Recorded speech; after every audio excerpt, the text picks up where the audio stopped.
Hello guys, in this video I'm going to tell you how you can fix your Dota 2 packet loss issue.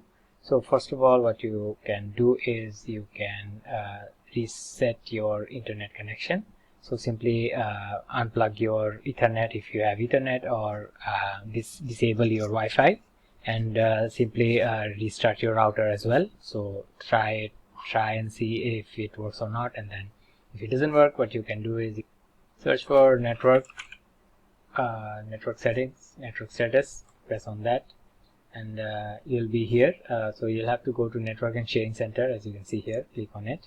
So it will show you the network type of network that you're using. Ethernet, if you're using Wi-Fi, it will show Wi-Fi. Press on that. Then from here you'll have to go to properties, and then from here you'll have to select internet protocol version 4 would be IPv4. Right click on it and then go to properties, and then you'll have to change this setting.